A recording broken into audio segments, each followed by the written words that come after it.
مسجد سے جوتے اٹھا کے لے جاتے. حضرت شعیب علیہ السلام کی قوم پر عذاب کا تذکرہ کرتے ہوئے کہا کہ کم تولتے تھے. اب کی نوجوان نسل اپنے بچوں کو نہیں لائے گی مسجد میں، تو کل جو نسل تیار ہوگی وہ مسجد سے دور ہوگی.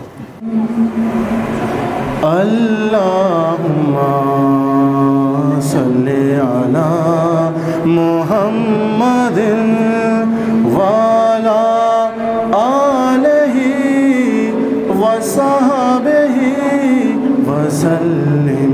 اللہم صلی علی محمد وعلی آلہ وصحبہ وسلم. اللہم صلی علی محمد وعلی آلہ وصحبہ وسلم.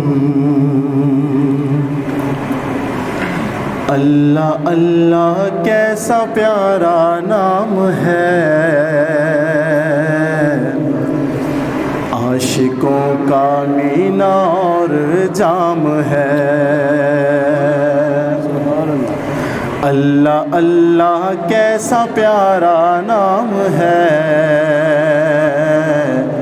عاشقوں کا مینہ اور جام ہے. اللہ والوں سے ملا دل کو ذرا، اللہ والوں سے ملا دل کو ذرا. پھر سہانی صبح اور شام ہے، پھر سہانی صبح اور شام ہے. اللہ اللہ کیسا پیارا نام ہے، عاشقوں کا مینہ اور جام ہے. اور جا بجا بھٹکانا اپنے آپ کو، جا بجا بھٹکانا اپنے آپ کو. جھک خدا کے سامنے یہ کام ہے، جھک خدا کے سامنے یہ کام ہے. اللہ اللہ کیسا پیارا نام ہے، عاشقوں کا مینہ اور جام ہے. جس سے اندھیرے دور ہوں دل کے تیرے، جس سے اندھیرے دور ہوں دل کے تیرے، وہ تو پیارے اللہ ہی کا نام ہے، وہ تو پیارے اللہ ہی کا نام ہے. اللہ اللہ کیسا پیارا نام ہے، عاشقوں کا مینہ اور جام ہے. اور کوئی واجد کو ذرا سمجھائے یہ، کوئی واجد کو ذرا سمجھائے یہ. دین کو چھوڑا تو پھر ناکام ہے، دین کو چھوڑا تو پھر ناکام ہے. اللہ اللہ کیسا پیارا نام ہے، عاشقوں کا مینہ اور جام ہے.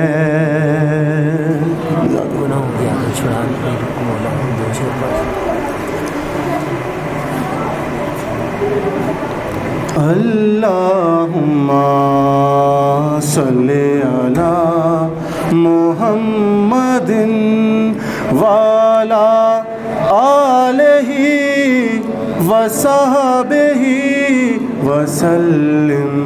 اللہم صلی علی محمد وعلى آلہ وصحبہ وسلم اللہم صلی علی محمد وعلى آلہ وصحبہ وسلم۔ ہائے کاش مدینے نو جاواں،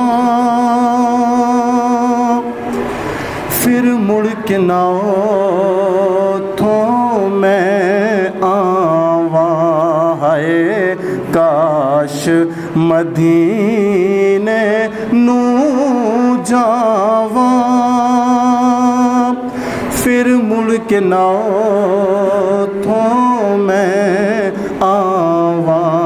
ہے کاش مدینے نو جاواں، سونے آقا دے در دی چاہ مینوں،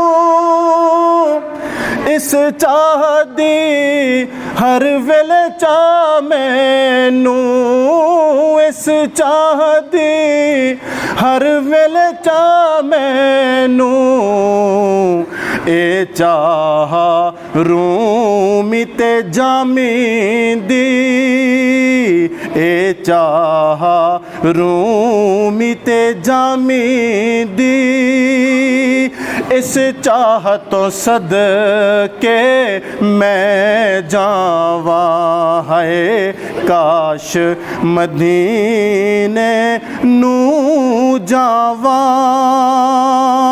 پھر مڑ کے نہ اوتھوں میں آواں۔ ہے کاش مدینے نو جاواں، ہنجو اکھاں دے ویڑے آندے نے،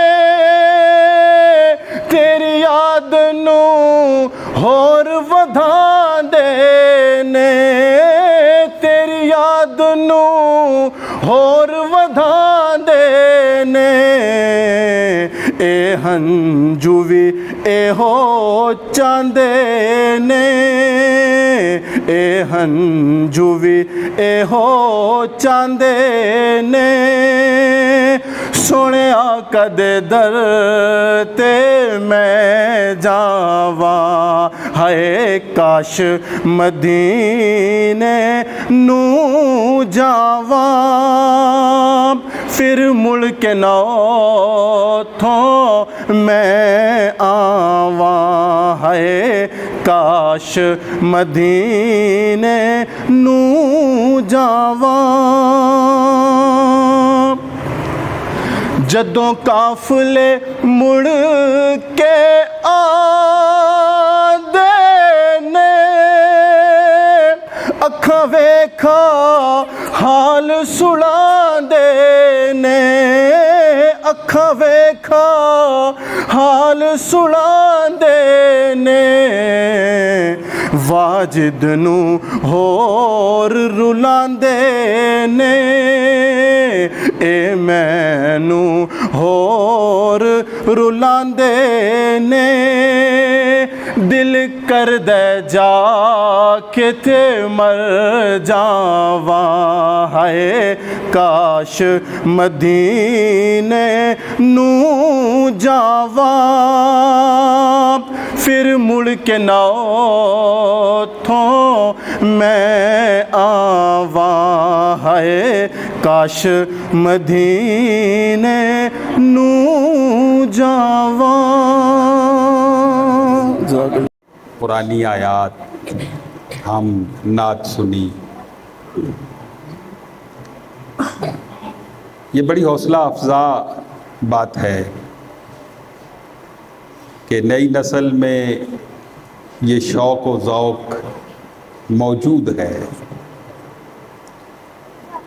کہ وہ مسجد کے ساتھ تعلق رکھے، خواہ ایک دن کے لیے آتے ہیں، یہ معصوم فرشتے ہیں، اللہ کرے گا کہ یہ شوق ان کی زندگیوں میں اور داخل ہو جائے گا، اور جو کچھ بھی انہیں یاد ہے، جو کچھ بھی انہوں نے سیکھا ہے، وہ یہاں سناتے ہیں۔ بچوں کا مسجد میں آنا بہت ضروری ہے، اس لیے کہ ایک نسل دوسری نسل کو تیار کرتی ہے، اور اگر اب کی نوجوان نسل اپنے بچوں کو نہیں لائے گی مسجد میں، تو کل جو نسل تیار ہوگی وہ مسجد سے دور ہوگی۔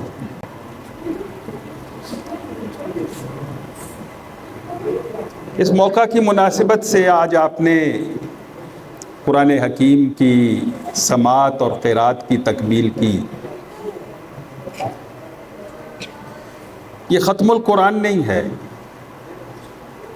یہ ایک دور کی تکمیل ہے،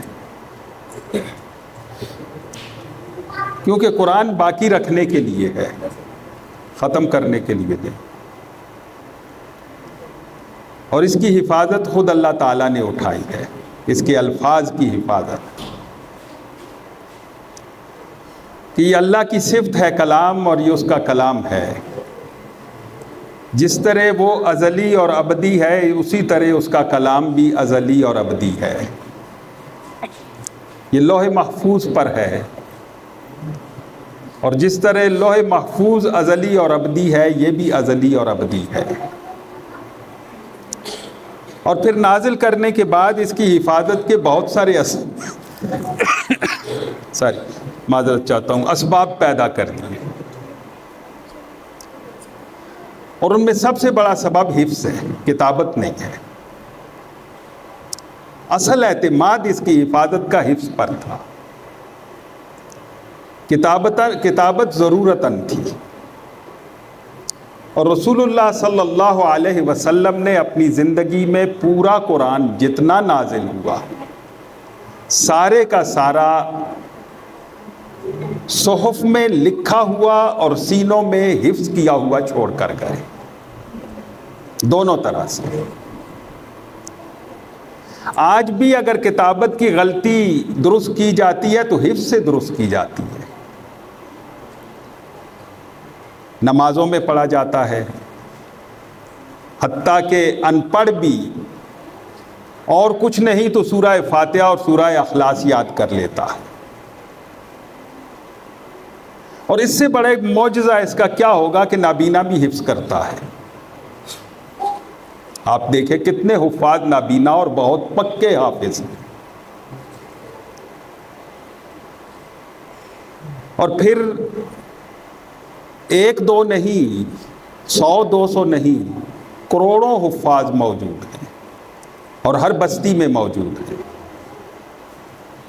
میں ایک مثال آپ کے سامنے رکھتا ہوں۔ فرض کرتے ہیں اس وقت ہمارے پاس دنیا میں تورات بھی موجود ہے، انجیل بھی موجود ہے، زبور بھی موجود ہے، قرآن بھی موجود ہے۔ خدا نے حفاظت کی ذمہ داری قرآن کی اٹھائی ہے۔ انا نحن نزلنا الذکر وانا لہ لحافظون، کہ ہم نے نازل کیا اور ہم ہی اس کی حفاظت کرنے والے۔ تورات، انجیل اور زبور کی حفاظت کی ذمہ داری نہیں اٹھائی تھی، یہ ضمانت ان کی حفاظت کی نہیں دی گئی تھی، اسی لیے آج ان کی زبان بھی موجود نہیں، جن زبانوں میں وہ نازل ہوئی۔ نہ سریانی کہیں دنیا میں بولی جاتی ہے، نہ آرامی بولی جاتی ہے، نہ ہی عبرانی کی وہ اصل جس میں تورات نازل ہوئی تھی وہ دنیا میں کہیں موجود ہے۔ ان کے ترجمے ہیں، تحریف شدہ کتابیں ہیں، نام ہیں ان کے، ہمارا ایمان ہے ان ناموں پر کہ یہ اللہ کی کتابیں تھیں۔ فرض کرتے ہیں کہ دنیا میں جتنے بھی نسخے تورات، انجیل اور زبور کے ہیں، سارے کے سارے سمندر میں ڈال دیے جائیں، ایک نسخہ بھی باقی نہ رہے۔ قرآن کے بھی سارے نسخے جمع کر کے سمندر میں ڈال دیے جائیں، ایک نسخہ بھی باقی نہ رہے۔